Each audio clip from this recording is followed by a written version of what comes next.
Apa itu tanah longsor? Tanah longsor adalah runtuhnya batuan material tanah atau campuran dari keduanya menuju bagian bawah suatu lereng. Biasanya longsor ditandai dengan adanya retakan panjang di lereng dan suara bergemuruh yang disusul oleh getaran tanah. Longsor disebabkan oleh berbagai hal, diantaranya karena penebangan pohon secara liar, tidak adanya penghijauan pohon berkayu, perubahan fungsi lahan, tidak diterapkannya sistem terasering, serta curah hujan yang tinggi. Hal-hal yang harus dilakukan saat longsor adalah jangan panik, tetaplah berusaha menyelamatkan diri. Hindarilah jalur yang berpotensi longsor dan larilah ke tempat yang lebih tinggi serta berlawanan arah dari bencana longsor. Bencana longsor dapat menimbulkan berbagai penyakit, diantaranya yang terkait dengan sanitasi. Penyakit yang biasanya menyerang pada saat longsor adalah diare dan juga penyakit kulit. Penyakit akibat tanah longsor dapat dicegah dengan menjalani perilaku hidup bersih dan sehat. Cucilah tangan dengan sabun setiap kali akan makan atau minum. Konsumsilah air yang sudah direbus hingga mendidih. Serta jagalah kebersihan lingkungan di sekitar tempat pengungsian. Bila ada gejala diare, segera ganti cairan yang hilang dengan cairan elektrolit atau oralit. Jika terdapat masalah kesehatan lebih lanjut, segeralah ke fasilitas pelayanan kesehatan terdekat untuk melakukan pengobatan lebih lanjut.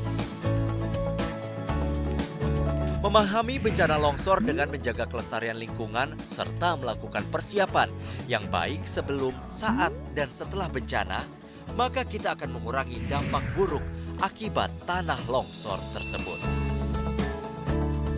Assalamualaikum warahmatullahi wabarakatuh.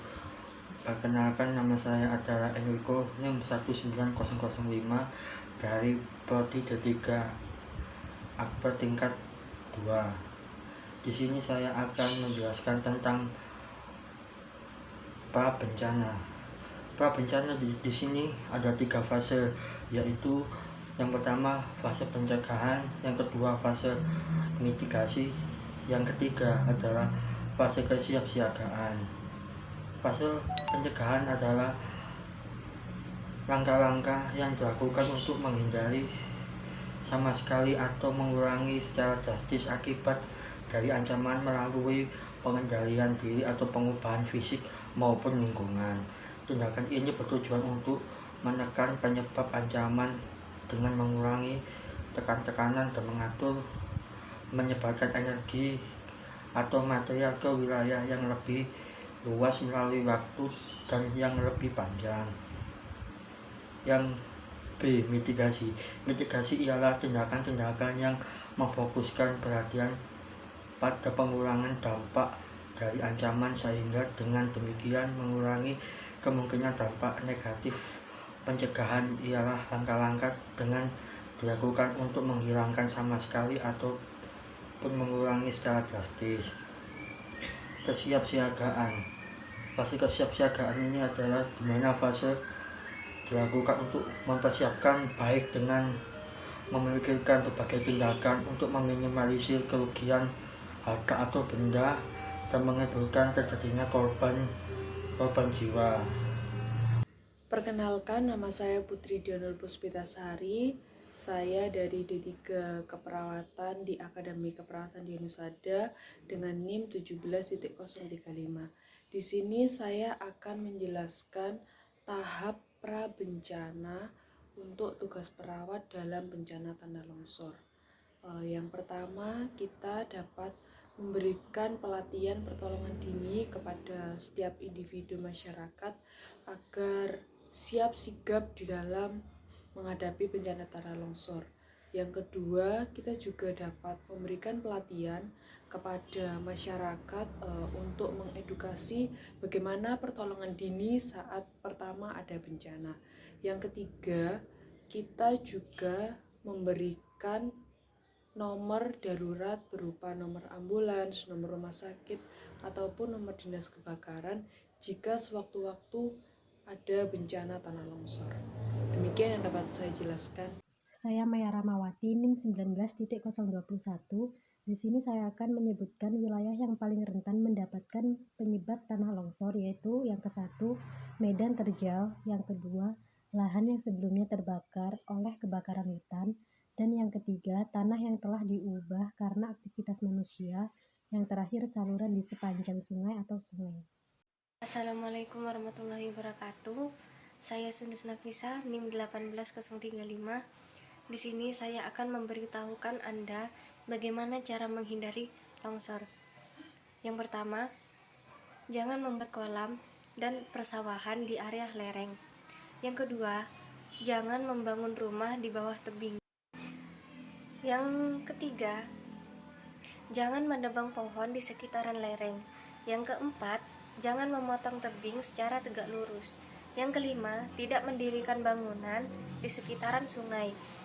Yang keenam, membuat teras ring. Yang ketujuh, lakukan preventif. Assalamualaikum warahmatullahi wabarakatuh. Perkenalkan, nama saya Titis Nur Aisyah dari D3 Keperawatan tingkat 2. Di sini saya akan menjelaskan tentang fase pos bencana tanah longsor. Yang pertama, kita sebagai perawat harus mengevakuasi korban terlebih dahulu menurut triase dan juga membangun posko bagi para pengungsi serta memperhatikan sanitasi makanan dan hygiene serta gizi dan memberikan pelayanan kesehatan gratis bagi korban bencana alam. Terima kasih. Assalamualaikum warahmatullahi wabarakatuh. Perkenalkan, nama saya Aprilita Intan dari periode D3 Keperawatan. Di sini saya akan menjelaskan dengan posko bencana tanah longsor. Yang pertama, kita sebagai tenaga relawan atau tenaga kesehatan, di situ khususnya perawat kita bisa mengikuti evakuasi korban. Evakuasi korban ini bisa dikelompokkan menjadi 4 warna. Yang pertama, warna hitam, di mana korban sudah tak bernyawa atau sudah meninggal dunia. Selanjutnya, kita kelompokkan korban dengan warna triase hijau, dengan cara memanggil jika korban bisa berjalan ke arah sumber suara dan juga memiliki luka-luka ringan saja, maka bisa dimasukkan ke triase warna hijau. Selanjutnya ada triase warna kuning. Triase warna kuning ini apabila si korban memiliki luka berat atau luka sedang dan juga korban masih sadar, di mana triase merah ini kebanyakan korban tidak sadarkan diri atau pingsan. Cara kita tenaga kesehatan yakni melakukan pemeriksaan terlebih dahulu kepada si korban, dan pada triase merah memberikan pertama atau bisa mengirimkan korban ke fasilitas kesehatan terdekat. Dan untuk triase warna kuning, kita dapat memberikan penanganan apabila terdapat resiko atau efek samping, bisa kita kirimkan ke fasilitas kesehatan terdekat. Jika triase hijau, bisa kita obati melakukan pertolongan pertama dengan cara membersihkan luka dan lain sebagainya. Saya sebagai perawat bisa memperhatikan protein, nutrisi, vitamin, dan juga kita harus memperhatikan hygiene dan kebersihan, di mana tenda tersebut pasti berjarak dengan mata air sangatlah dekat.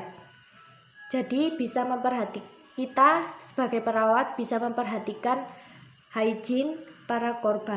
Sekian dari saya. Wassalamualaikum warahmatullahi wabarakatuh.